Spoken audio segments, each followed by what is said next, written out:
พะโวเพเวสอดบ้านปลาบัวพี่น้องมาแวะกินเฟอเนาะ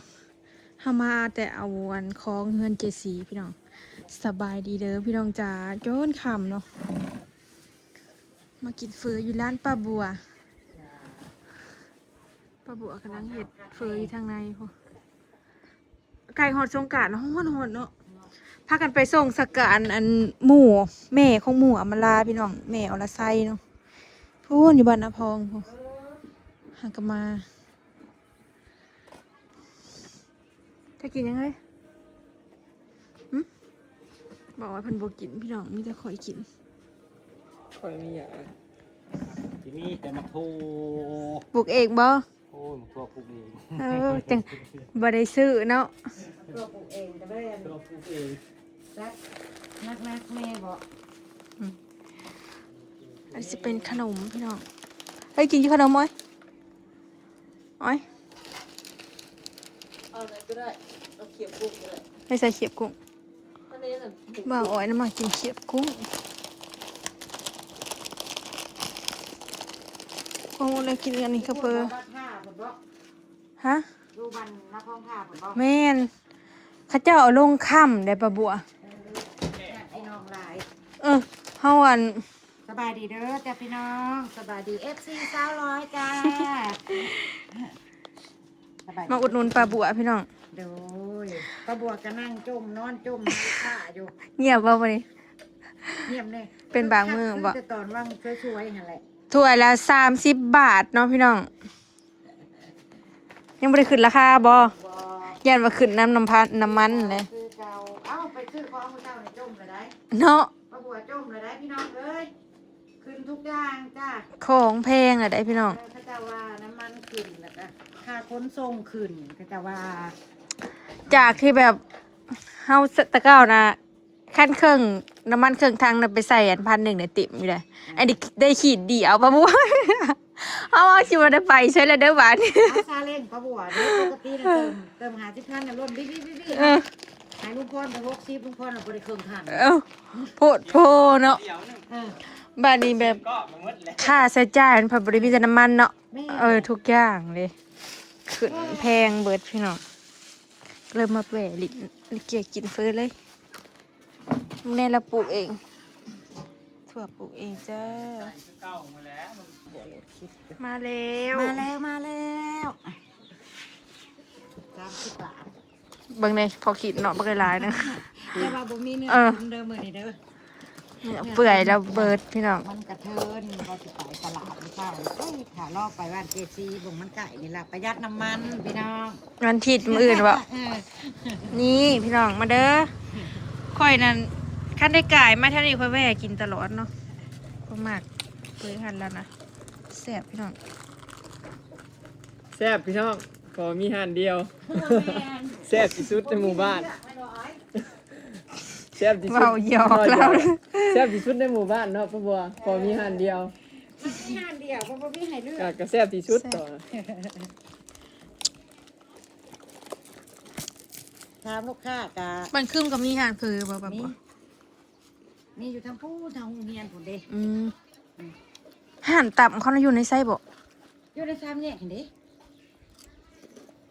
ชามแยกลงมันบรรณยุงน่ะโอ้บ่เคยซื้อ โอ้ยเนี่ยมาเสียเขาก่อนแต่คืออะไร โดดคลิปอยู่นี่มั้ง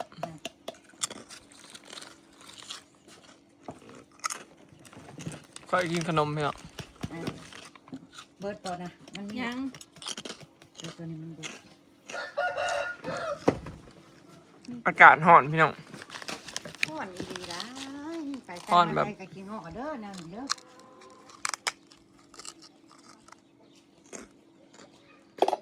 เนี่ยไปทางใดก็ท่อเลยมันร้อน เฮาใส่ถุงให้แม่คือ คนนึงก็เอ้ยหาพักแกทง แม่ ให้ ร เด้อ วยก่อนพี่น้องไปส่งสกัดกะบ่ทันได้เมืองเฮือนได้มาเลยเราอาลิตะกี้มื้อนี้สิอยู่ซื่อๆว่ะมีทางไปเขามานอนบ้านแล้วว่าสิอยู่ซื่อๆพักผ่อนจังมื้อนะว่าคิดว่าห หักจูบบ่ได้เลยพี่น้องก็ตื่นมาก็ต้องเลยหาถ่ายจูบบ่ได้ เด้เมื่อกี้ก็น้องบอกกับจำลุงพรเดี๋ยวพื้นไปหาใส่จิบนะแม่น่ะ บ่ได้ไปแย่ไข่หมดบ่ ว่ารู้มืออื่นท่านผมเป็นงานได้ว่าอยากใส่รู้ จักจั่นห้องมาบอก ปลากับลุงพรลุงพรดูน้องหลับนี่ เจ้านะเป็น คือว่าเราเห็นในคิวฮะบ่ได้ขานั่น ปลากัดปลามือ แก้เคสบ่อู้อุ้ยมันเลยจ้า แต่งเอาเหล้าขึ้นมือเศร้านี่ แต่บักหลายๆนึงพี่น้องหาเนี่ยเดี๋ยวบ่มีเดี๋ยวพอถ้วย30อยู่ในบ้านทำแต่ลูกชิ้น3อัน มีการ 30 บาท ปากันหรือแต่งเอากันคืนอีกบ่นี่ แต่งเอากันไม่อีกไอ้ที่กระเซลนี่ก็บอกว่าพวกไม่โอ้เราคนเก่าเนาะ เอาครัวใหม่แล้วนี่เขา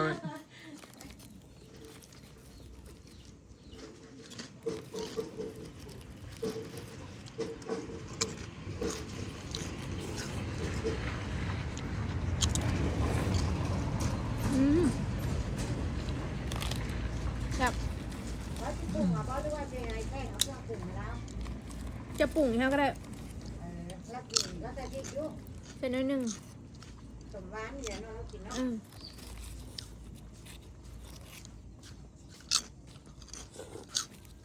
ก็อันกินขนมเดียว น้ำตาลบ่ใส่แล้ว จังคันเรานะกันเรามาใส่เอาอีกเมื่อเนาะโอ้น่ะแห้งกะทิจ้าปุ๊บน้ำตาลนะตัวได้โบใส่ไปแห้ง เมื่อพอดีเกือบหมดเลยพี่น้องเอ้ยครับ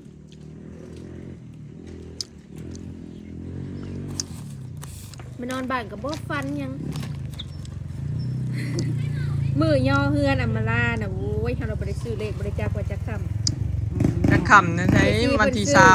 วันที่20เพิ่น สองเอ้าสองค สอบสูตรสอบบ่ถึกเลขมาเนี่ย ไปซีเริ่มดวงมาเลยเด้อขนาดนั้น ไปถึงพวกทั้งเนี้ยเลย ำมันถือ50 บาท ดีเลยนะเริ่มดวง มัน มาแล้ว ผัวถือ30เมียถือ20 บาท ดวงขึ้นได้เนาะ ดวงเริ่มมาแล้ว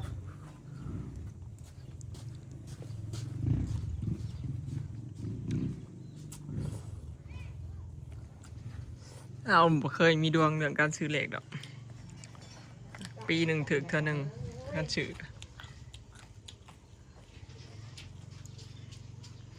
เขาจะออกแล้วปะบัว เอาแล้วเอาแล้วลุงพ่อเป็นหน้าให้มาที่มันกระตุ้นหลอกเลยนะ งัวบ่ นก เออน กโอ้ยลงเป็นหมู่ลง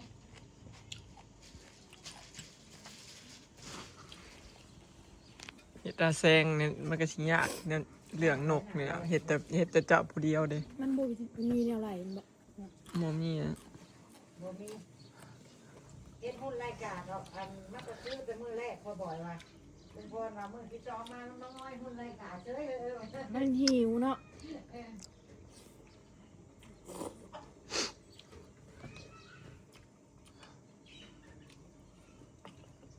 มันกินเบิ่หลายได้พี่น้อง หลายแล้วเนาะ ห่วยหลายแล้ว กินอยู่คู่มื้อเนาะ มันมา บ่มีแนวกิน มันมากินพร้อมมันมาคนไปให้ลูกมันพร้อม มันหัดลงเป็นมื้อละ10ละเช้าเนาะ อือ ห่วงนึงมันสิได้ตรงนั้นมันต่อไป บ่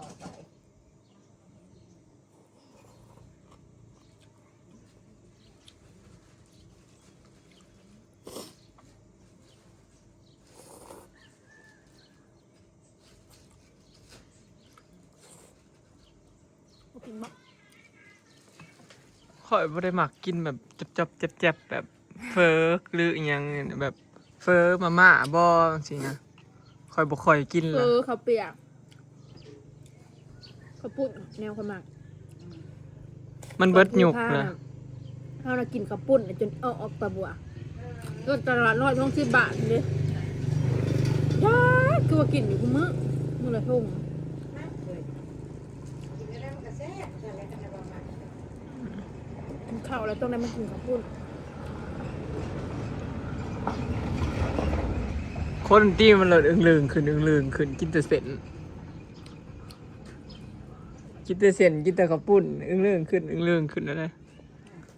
เบ่งขึ้นเบ่งขึ้นนะ มันไวได้อันนี้ได้กินฟองมาๆยังกันกินกลางคืนกันยังนอนตื่นมาตาตุบตะโป อาหารแปลกเนาะ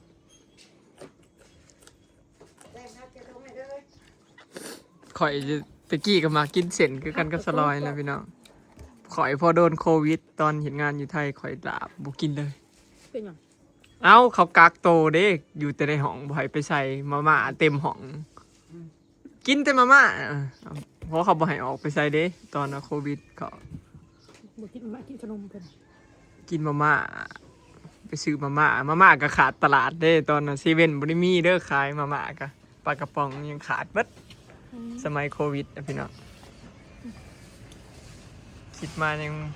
คิดเย็นตอนนั้นจนหน้า อ่อนเผ็ด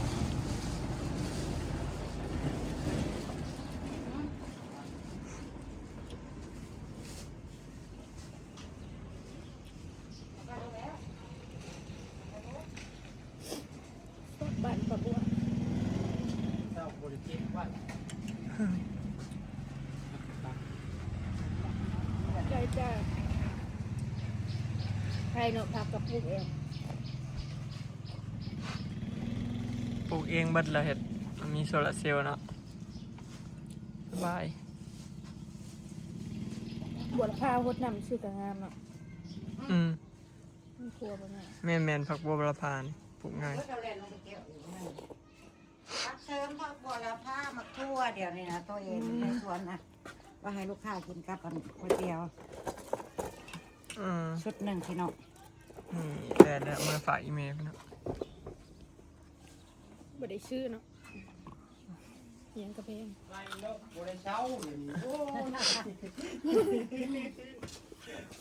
ด้านแรกลอกว่าปล่อยปลาไล่นกบาดเรื่องวันนี้ละ ปัดตอนแรกกันเว่าคือเด้อว่าสิบอกบ่สนประเทศแล้วมันบ่สนไม่ได้ที่ เนาะจะได้เนาะ ประเทศม่วงข่าวแล้วมันบ่ผลบ่เว้าคือที่บัดนี้ มันเสียดาย มันเสียดายเข่าที่อ๋อยเป็นเปียงม่วงเข่านะ เวนเขางามกว่าหน้าปีกว่ะ โอ้ยชั่วอยู่มีแต่เข่า เอ ร้อย ยามนี้มันสิบ่มีหยายามนี้มันสิบ่มีหยาเด้เพอหยามันตาย ลายให้ บ้านเฮาก็พากันทั้งบ่ดานี่ก็พากันเฮ็ดนะพุ่นละให้ช่องให้มันก็สิบ่เบิดแต่ว่ามันลายหม่อง ปี ปาก หน้าเขาจะเห็นลายกว่านี้ เฉพาะทางภาคกลางนะเขาเจ้าเฮ็ดนะ เขากลางนะได้พวกเขาดอ อืม ลงมันออกนะเขากลางนะอุ้ยม่วงมันแง่เขาดอย บ่ต้องยันคนตรงหำเนาะ บ่เขากลางก็เป็นเขาดอกกันเฮ็ดนั่นแหละนะ เห็นหน้าแดงนะมันออกหมดแหละเขากลางนะ มันดอก อืม จังหวะแล้วคอยสุดยามันงั้นอันนี้แต่มันไม่ได้ใช่นะ อ๋อแล้วนั้นบ่งั้น ไม่ได้งั้นจากดี อ๋อผลยามแรกนี่ต่างเนาะ อายุมันสั่นเขา มันบ่คือกันเนาะ โอ้แต่ว่าม่วงเขาอีกด้านกันหลายกับหาคน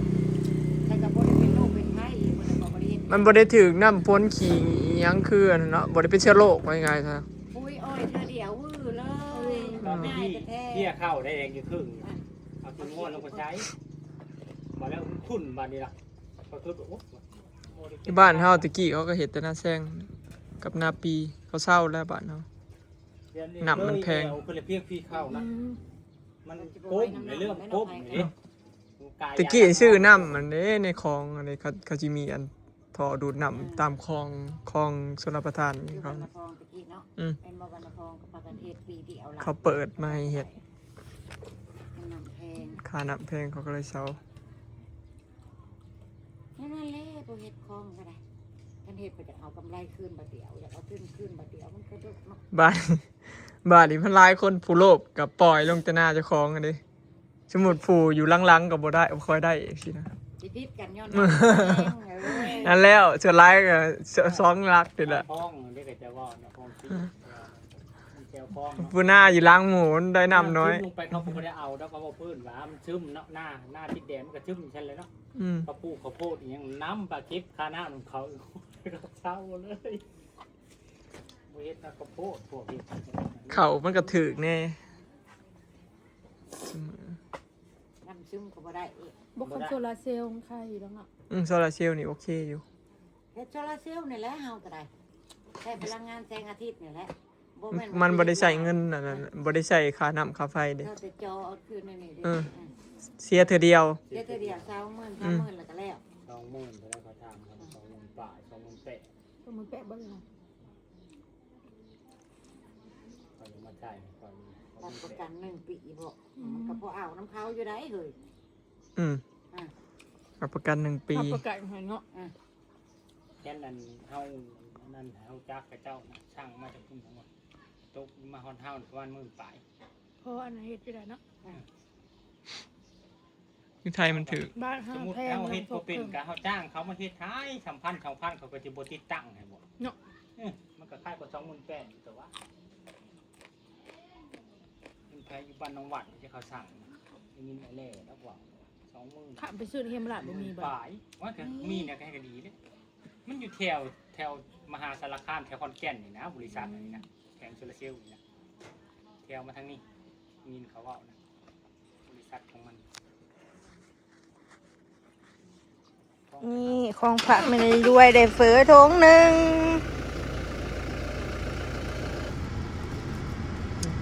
ไปเมื่อแบบนี้หิวข้าวแห้งพี่น้องอิ่มเนาะบักหลายหนึงเนาะเฮ้ยกินกินบ่จักเบิดพี่แดนว่าพุ่งใหญ่ออกกูเก่าอันนี้คลิปนี้ขอเก็บภาพบรรยากาศไว้ซ้ำนี่เด้อพี่น้องเนาะ